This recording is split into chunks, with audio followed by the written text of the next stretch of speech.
ಕಾಸು ಚೇಂಜ್ ಇಲ್ಲಪ್ಪ.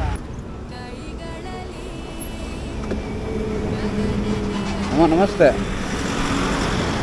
ಇದು ನಾನು ಒಂದು ಹೆಲ್ಪ್ ಮಾಡಬೇಕಾಗಿತ್ತು. ಅಲ್ಲಿಂದ ಬರ್ತೀನಿ, ಬೆಳಗ್ಗೆಯಿಂದ ಏನೂ ತಿಂದಿಲ್ಲ, ಬಿಸಿಲು ತುಂಬ ಇದೆ. ಒಂದು ಕೊಡ್ತೀರಾ? ನಾನು ನಾಳೆ ಬಂದು ಕೊಡ್ತೀನಿ. ಕಾಸು ಕೊಡ್ತೀರಾ?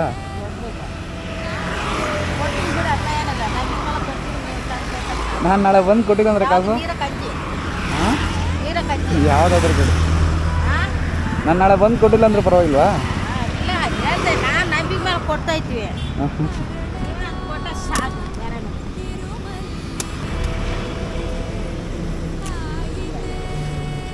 ಎಷ್ಟಿದು ಒಂದು ಕಾಯಿ ರೇಟು? ತಗೊಳ್ಳಿ ಕಾಸು. ಇದು ಇಟ್ಕೊಳ್ಳಿ. ಪರವಾಗಿಲ್ಲ, ಅದು ಇಟ್ಕೊಳ್ಳಿ. ಇಲ್ಲ ಇಲ್ಲ ಪರವಾಗಿಲ್ಲ, ಇಟ್ಕೊಳ್ಳಿ. ನೀವು ಕೇಳಿದ ತಕ್ಷಣ ಹೌದು ಕೊಡ್ತೀನಿ ಬಾ ಅಂದ್ರೆ.